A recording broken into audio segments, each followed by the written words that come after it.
യുഎഇയിൽ ജോലി ചെയ്യുന്ന പല പ്രവാസികളുടെയും ഏറ്റവും വലിയ പേടി സ്വപ്നങ്ങളിലൊന്നാണ് ബാങ്ക് ലോണുകളും ക്രെഡിറ്റ് കാർഡ് കുടിശ്ശികകളും.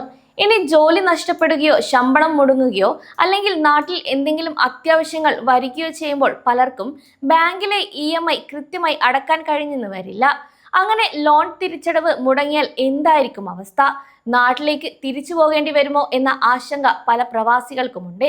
എന്നാൽ ആദ്യം മനസ്സിലാക്കേണ്ടത് UAE സെൻട്രൽ ബാങ്കിന്റെ പേഴ്സണൽ ലോൺ എഗ്രിമെന്റ് ആർട്ടിക്കിൾ 404 അനുസരിച്ച് തുടർച്ചയായി 3 മാസത്തെ EMI അടക്കാതിരിക്കുകയോ അല്ലെങ്കിൽ കൃത്യമല്ലാത്ത രീതിയിൽ 6 തവണ EMI മുടങ്ങുകയോ ചെയ്താൽ ബാങ്കിന് ആ ഒരു വ്യക്തിക്കെതിരെ നിയമ നടപടികൾ ആരംഭിക്കാം. ഇങ്ങനെ സംഭവിച്ചാൽ ബാങ്ക് ആദ്യം തന്നെ മുഴുവൻ തുകയും തിരിച്ചടക്കാൻ ആവശ്യപ്പെടുകയും അല്ലാത്ത പക്ഷം നിയമ നടപടികളിലേക്ക് കടക്കുകയും ചെയ്യും. നേരത്തെ കാലങ്ങളിൽ ലോണുകൾക്കും ക്രെഡിറ്റ് കാർഡുകൾക്കുമായി നൽകിയിരുന്ന സെക്യൂരിറ്റി ചെക്കുകൾ മടങ്ങിയാൽ നേരിട്ട് പോലീസ് കേസും അതുപോലെ ജയിൽ ശിക്ഷയും ലഭിക്കുന്ന ക്രിമിനൽ കുറ്റമായിരുന്നു. എന്നാൽ UAEയുടെ പുതിയ നിയമം അനുസരിച്ച് മനഃപൂർവ്വമുള്ള വലിയ തട്ടിപ്പുകളോ വ്യാജരേഖ ചമയ്ക്കലോ നടന്നിട്ടില്ലെങ്കിൽ വെറുമൊരു ലോൺ തിരിച്ചടവ് മുടങ്ങുന്നത് ഒരു ക്രിമിനൽ കുറ്റമല്ല, മറിച്ച് അതൊരു സിവിൽ കേസാണ്. അതായത് കുടിശ്ശിക വരുത്തിയ വ്യക്തിയെ നേരിട്ട് ജയിലിൽ അടയ്ക്കുന്നതിന് പകരം ബാങ്കുകൾ സിവിൽ കോടതികളെ സമീപിച്ച് പണം ഈടാക്കാനുള്ള നിയമ നടപടികളാണ് ഇവിടെ സ്വീകരിക്കുന്നത്. എങ്കിലും ബാങ്കുകൾക്ക് നിങ്ങളെ സാമ്പത്തികമായി പ്രതിരോധത്തിലാക്കാൻ ചില വഴികളുണ്ട്. അതിൽ പ്രധാനപ്പെട്ട ഒന്നാണ് ബാങ്ക് അക്കൗണ്ട് മരവിപ്പിക്കൽ എന്നത്. നിങ്ങളുടെ ശമ്പളം വരുന്ന അക്കൗണ്ടിൽ നിന്നാണ് നിങ്ങൾ ലോൺ എടുത്തിട്ടുള്ളതെങ്കിൽ EMI മുടങ്ങുന്ന സാഹചര്യത്തിൽ ബാങ്കിന് നിങ്ങളുടെ ശമ്പള അക്കൗണ്ട് ഫ്രീസ് ചെയ്യാനും അതിൽ വരുന്ന മുഴുവൻ തുകയും കുടിശ്ശികയിലേക്ക് വകയിരുത്താനും പൂർണ്ണ അധികാരമുണ്ട്. മറ്റൊരു പ്രധാനപ്പെട്ട നടപടി എന്നത് യാത്രാ വിലക്ക് അഥവാ ട്രാവൽ ബാൻ ആണ്.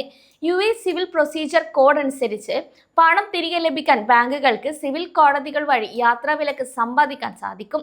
ഒരു തവണ യാത്രാ വിലക്ക് വന്നാൽ പിന്നെ പൂർണ്ണമായും പണം തിരിച്ചടയ്ക്കാതെയോ അല്ലെങ്കിൽ കോടതിയിൽ കൃത്യമായ ജാമ്യം നൽകാതെയോ നിങ്ങൾക്ക് UAE വിട്ടുപോകാൻ സാധിക്കില്ല. പല പ്രവാസികളും ഈ ഒരു പേരിൽ കേസോ യാത്രാ വിലക്കോ ഉണ്ടോ എന്നറിയാതെ എയർപോർട്ടിൽ എത്തുമ്പോഴാണ് ഈ ഒരു വിവരം അറിയുന്നത് തന്നെ. ഇത് ഒഴിവാക്കാൻ ചില എളുപ്പ വഴികൾ കൂടിയുണ്ട്. നിങ്ങൾ ദുബായിലാണ് വിസ എടുത്തതെങ്കിൽ ദുബായ് പോലീസിന്റെ സ്മാർട്ട് ആപ്പ് വഴിയോ അല്ലെങ്കിൽ നേരിട്ട് പോലീസ് സ്റ്റേഷനിൽ പോയോ നിങ്ങളുടെ പേരിൽ സാമ്പത്തിക കുറ്റകൃത്യങ്ങളുടെ ക്രിമിനൽ കേസുകൾ ഉണ്ടോ എന്ന് എളുപ്പത്തിൽ പരിശോധിക്കാം. കൂടാതെ ദുബായ് കോടതിയോ അബുദാബി ജുഡീഷ്യൽ ഡിപ്പാർട്ട്മെന്റിന്റെയോ ഓൺലൈൻ പോർട്ടലുകൾ വഴി സിവിൽ കേസുകളോ ട്രാവൽ ബാനുകളോ നിലവിലുണ്ടെങ്കിൽ ഇതും കണ്ടെത്താൻ സാധിക്കും. ഇനി സംശയമുണ്ടെങ്കിൽ യാത്രയ്ക്ക് മുൻപ് തന്നെ ഇത് പരിശോധിക്കേണ്ടതും അത്യാവശ്യമാണ്.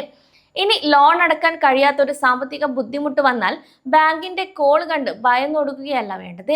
ബാങ്കുകൾ നിയമ നടപടികളിലേക്ക് കടക്കുന്നതിന് മുൻപ് തന്നെ അവരെ സമീപിച്ച് നിങ്ങളുടെ പ്രശ്നങ്ങൾ തുറന്നു പറയുക.